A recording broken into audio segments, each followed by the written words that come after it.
sıra dışı bıyıkları ve farklı yaşam tarzıyla dikkat çeken, sürrealizm akımının önde gelen temsilcisi İspanyol ressam Salvador Dali'nin hayat hikayesi sizlerle.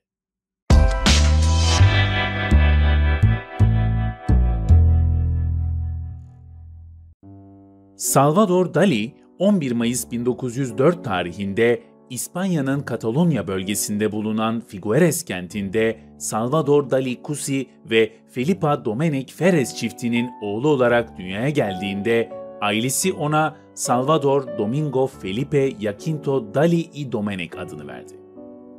Salvador Dali'nin babası Salvador Dali Cusi bir avukat, annesi Felipa Domènech Ferez ise ev hanımıydı. Salvador Dali, abisinin ölümünden 9 ay sonra dünyaya geldiği için annesi ölen çocuğunun yeniden dünyaya geldiğine inandı ve kendisine onun ismini verdi.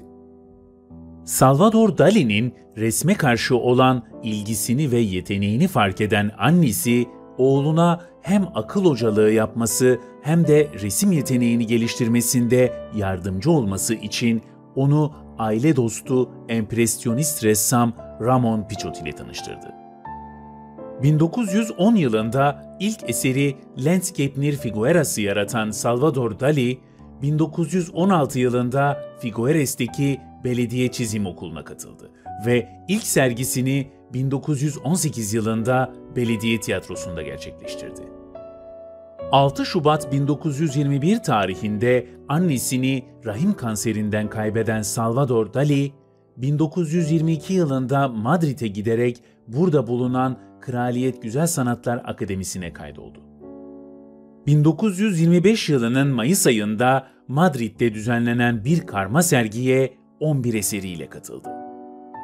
Eserlerinin 7'sini kübist, kalan 4'ünü ise gerçekçi bir tarzda sunan Salvador Dali, sanat eleştirmenlerinden olumlu tepki aldı. 14 Kasım 1925 tarihinde Barcelona'da 22 eseriyle ilk kişisel sergisini açan Salvador Dali, eleştirmenlerden olumlu tepki alırken ticari olarak da yüksek bir kazanç elde etti. 1926 yılının Nisan ayında Paris'e giderek Pablo Picasso ile tanışan Salvador Dali, aynı yıl Kraliyet Güzel Sanatlar Akademisi'ndeki eğitimini yarıda bıraktı. Özellikle Pablo Picasso ve Juan Miro'nun sürrealist çalışmalarından etkilenen Salvador Dali, 1927 yılında bir dizi eser yarattı. Bu çalışmalardan Balkan'dan Tatlıdır ve Aparat ve El ismini verdiği eserleri aynı yılın Ekim ayında Barcelona'da sergilendi. Salvador Dali, genç yaşta okumaya başladığı Freud'dan etkilenerek çalışmalarına daha fazla cinsel imge ve semboller ekledi. 1929 yılının Nisan ayında Dali, Luis Buñuel ile birlikte yarattığı Bir Endülüs Köpeği adlı filmi sunmak için Paris'e gitti. Burada Paul Eluard ile tanışan Dali, sanat çevresinden birkaç kişiyle birlikte Paul Eluard'ı da ailesiyle İspanya'ya davet etti. Salvador Dali'nin Cadakes'te bulunan evine o yaz misafir ettiği davetliler arasında Paul Eluard'ın eşi Gala da vardı. Dali, Gala'yı görür görmez ondan çok etkilendi ve kendisine aşık oldu. Gala, evli olmasına ve aralarındaki 10 yıllık yaş farkına rağmen Salvador Dali'nin duygularına karşılık verdi ve 4 ay sonra eşi Paul Eluard'dan boşanarak Dali ile duygusal bir ilişkiye başladı. 1931 yılında Salvador Dali, Belleğin Azmi adını verdiği eserine imza attı. Geniş bir kumsal manzarasına nazır, eriyen cep saatlerinin resmedildiği bu eser ile katı, değişmez ve determinist olan zaman kavramına karşı durdu. Salvador Dali, Belleğin Azmi adını verdiği çalışmasını ilk olarak 1931 yılının Haziran ayında ikinci kişisel sergisini açtığı Paris'teki Pierre Coel Galerisi'nde sergiledi. Sanat eleştirmenlerinden gelen olumlu tepkiden sonra 1932 yılında Amerika'nın New York şehrinde bulunan Julien Levy Galeri'de yerini alan belleğin azmi, Salvador Dali'nin Amerika'daki popülaritesini hızla arttırdı. 1933 yılının Kasım ayında Amerika'daki ilk kişisel sergisini tekrar Julien Levy Galerisi'nde yapan Salvador Dali, eleştirmenlerden olumlu tepki alırken ticari olarak da yüksek bir başarı elde etti. 30 Ocak 1934 tarihinde Dali ve Gala Paris'te resmi nikahla evlendi. O gün kilise düğünü gerçekleştirilemedi. Bunun sebebi Katolik Kilisesi'nin kuralıydı. Bu kurala göre damadın veya gelinin eski eşi hayatta ise kilise düğününe izin verilmiyordu ve Gala'nın eski eşi Paul Eluard hayattaydı. 1934 yılının Kasım ayında Amerika Birleşik Devletleri'ne yaptığı ilk ziyareti basında geniş yer bulan Salvador Dali, burada gerçekleştirdiği ikinci kişisel sergisine 26 eseriyle katıldı. Sürrealist grubun çoğunluğu siyasi olarak sol görüşü benimserken, Dali ise sürrealizmin apolitik olabileceği konusunda ısrarcı oldu. Ancak faşizmi kınamayı da reddetti. 1936 yılında Salvador Dali, afrodizyak telefon olarak da bilinen ıstakoz telefon ismini verdiği çalışmasını sürrealist sanatın önde gelen koleksiyoncusu İngiliz şair Edward James için tasarladı. 17 Temmuz 1936 tarihinde tüm İspanya'yı kaosa sürükleyen iç savaş baş gösterdi. Çatışmaların şiddetini arttırarak devam ettiği bu dönemde Londra'da bulunan Salvador Dali, yaşanan olaylarla ilgili tavır almaktan kaçındı.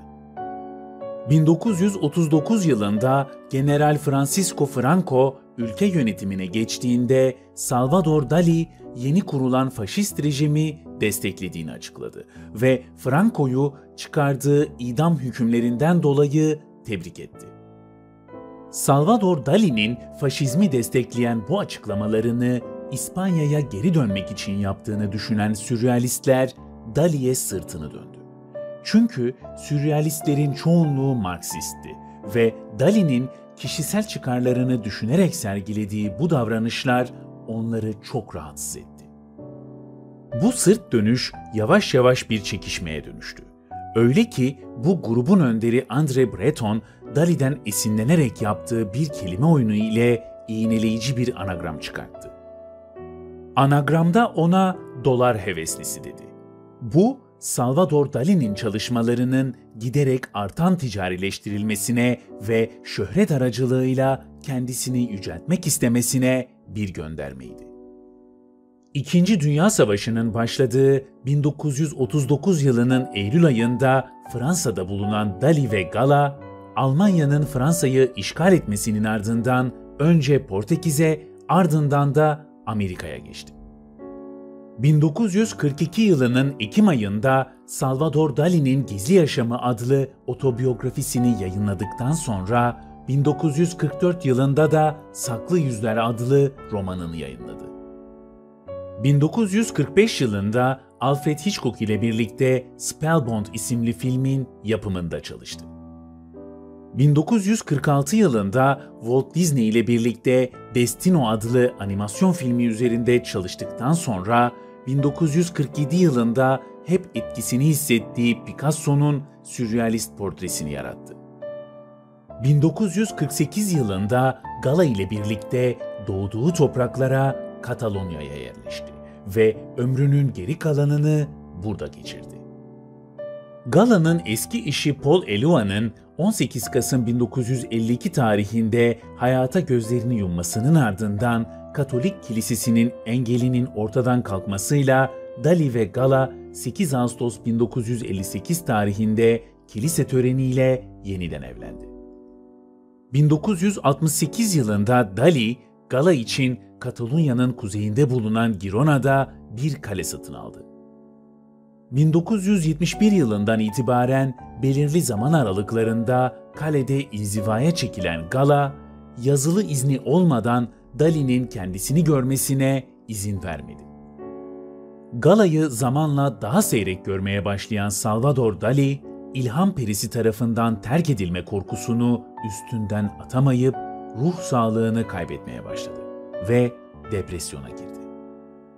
10 Haziran 1982 tarihinde Gala'nın 87 yaşında hayata gözlerini yummasının ardından Dali, Gala için satın aldığı kaleye taşındı. Salvador Dali, 1983 yılının Mayıs ayında Kırlangıç Kuyruğu adını verdiği son tablosunu yaptıktan sonra inzivaya çekildi.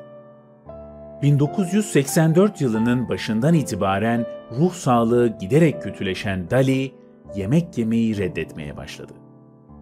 Sağlık durumu giderek kötüleşen Salvador Dali, 23 Ocak 1989 tarihinde kalp yetmezliğinden hayata gözlerini yumdu ve Figueres'teki tiyatro müze sahnesinin altındaki mahzene gömüldü. Paylaştığımız biyografiyi sonuna kadar dinlediğiniz için sizlere çok teşekkür ederiz. Değerli yorumlarınızla, beğenilerinizle ve de paylaşımlarınızla daha da geniş kitlelere ulaşacağımızı lütfen unutmayın. Sevgiyle ve takibimizde kalın.